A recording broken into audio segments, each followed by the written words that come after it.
Today I will introduce a short story of Alphonse Daudet, a famous French writer. The collection of these short stories titled Lettres de mon moulin, Letters from my windmill.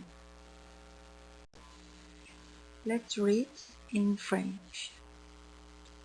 La chèvre de Monsieur Seguin. Monsieur Seguin, un vieux paysan, habite en Provence. Il adore les animaux, mais malheureusement, il n'a pas de chance avec les chèvres. En effet, elles meurent toutes de la même manière. Elles cassent leur corps, s'enfuient dans la montagne, et là-haut, le loup les mange. Rien ne retient les chèvres, ni les caresses de leur maître, ni la peur du loup. Monsieur Seguin est très triste. Il a déjà perdu 6 chèvres. Que faire, pense-t-il? Les chèvres sont trop indépendantes et elles s'ennuient chez moi. Cependant, il ne se décourage pas et décide d'acheter une 7e chèvre. Cette fois, se dit-il, je vais la prendre très jeune pour qu'elle s'habitue à rester chez moi. Le paysan achète une nouvelle chèvre et l'installe dans son jardin. Là, il l'attache à un piquet en bois avec une très longue corde pour lui laisser beaucoup de liberté. Monsieur Seguin adore regarder sa chèvre, qu'il appelle Blanquette. Ah, quelle est jolie ma Blanquette avec ses petites cornes, ses beaux sabots noirs et ses longs poils blancs. Et comme elle semble contente, elle ne s'ennuie pas ici. En effet, Blanquette est très heureuse. Le vieux paysan est très gentil avec elle et l'herbe du jardin est excellente. Un jour, cependant, la chèvre regarde la montagne et se dit « Comme on doit être bien là-haut, je ne veux plus être attachée, je veux courir dans le pré. » À partir de ce jour-là, Blanquette devient très triste et refuse de manger. Toute la journée, elle tire sur sa corde en direction de la montagne. Un matin, elle dit à Monsieur Seguin « Monsieur Seguin, laissez-moi partir, s'il vous plaît. »« Ah, toi aussi, Blanquette, tu veux me quitter? Pourquoi? L'herbe du jardin n'est pas assez bonne?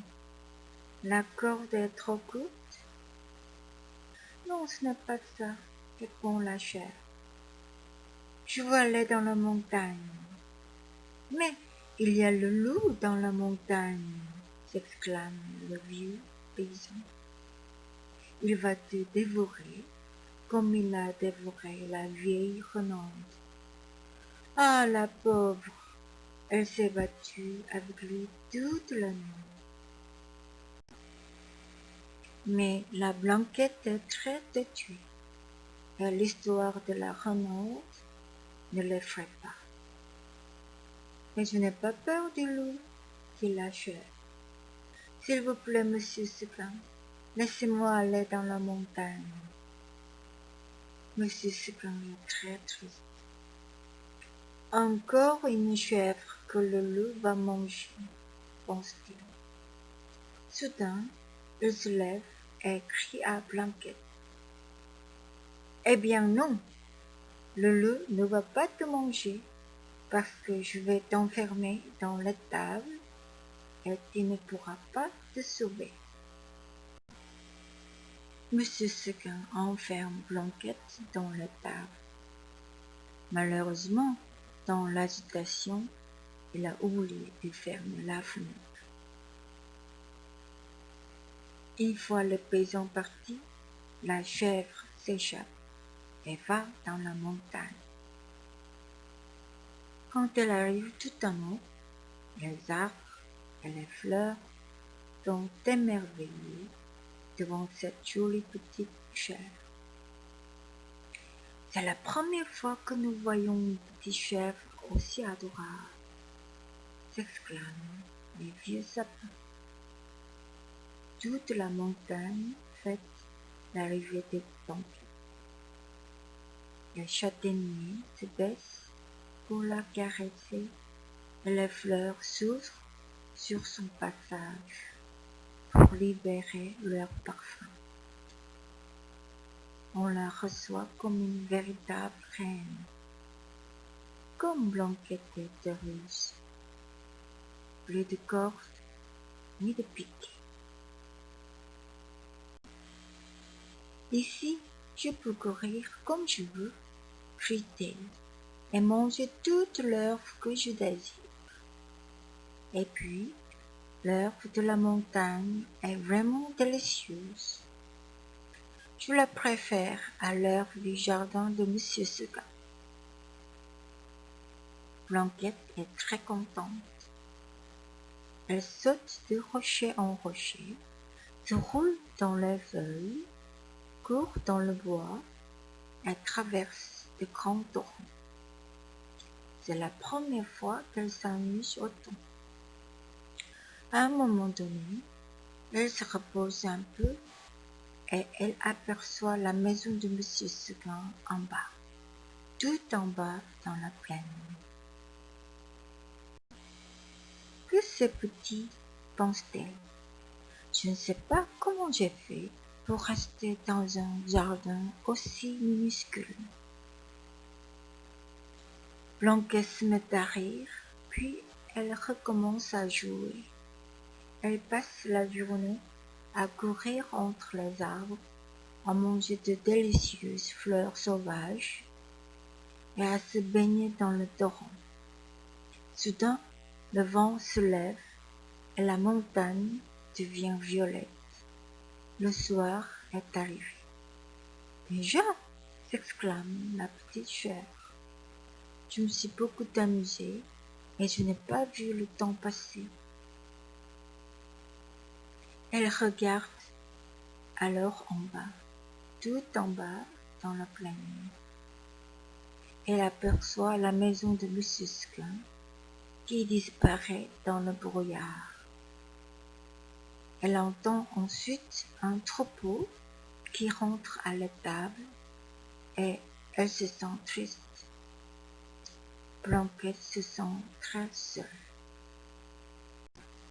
Tout à coup, un hurlement la fait sursauter. Le loup, pense-t-elle. Je me suis amusée toute la journée et j'ai oublié le loup. Au même moment, elle entend le bruit d'une trompe. C'est Monsieur Seguin qui essaie de faire revenir sa Blanquette. Ouh, fait le loup. Reviens, reviens, crie la trompe. Blanquette veut retourner chez Monsieur Seguin. Mais elle se rappelle le piquet, la corde et le petit jardin.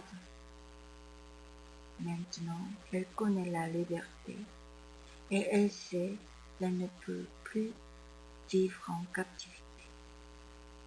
Elle décide donc de rester dans la montagne. Soudain, elle entend un bruit derrière elle. Elle se retourne et voit dans l'ombre deux oreilles courtes et droites et deux yeux qui brillent. C'est le loup. Énorme et terrifiant, le loup regarde Blanquette. Il prend son temps. Il sait qu'il va manger la petite chèvre de Monsieur Seguin. Blanquette a peur. Elle regarde à droite et à gauche, affolée. Que faire?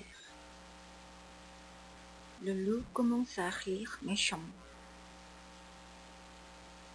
Je préfère que le loup me mange tout de suite, se dit-elle. Mais elle se rappelle l'histoire de la vieille renaude qui s'est battue toute la nuit. Blanquette sait qu'elle ne peut pas gagner le combat, mais elle décide de se battre. Je vais me battre avec mes cornes, se dit-elle, comme une brave chèvre de Monsieur Seguin que je suis. En réalité, elle espère seulement une chose: résister aussi longtemps que la renaude. Soudain, le loup attaque Blanquette, qui se défend de toutes ses forces. Blanquette est une chèvre tenace et courageuse. De temps en temps, elle regarde les étoiles danser dans le ciel. Et elle pense: je dois résister jusqu'à l'aube, comme la pauvre renaude. Les unes après les autres, les étoiles s'éteignent. Blanquette multiplie alors les coups de corne et le loup les coups de dents. Au loin, dans la vallée, on entend le chant du coq. Puis, une pâle lumière se lève à l'horizon. Le jour est enfin arrivé, pense Blanquette. Je peux mourir maintenant. La pauvre bête s'allonge à l'automne. Sa belle fourrure blanche est tachée de sang. Le loup reprend haleine, puis il se jette sur la petite chèvre et la mange. What do you think? This story is so beautiful and so sad too.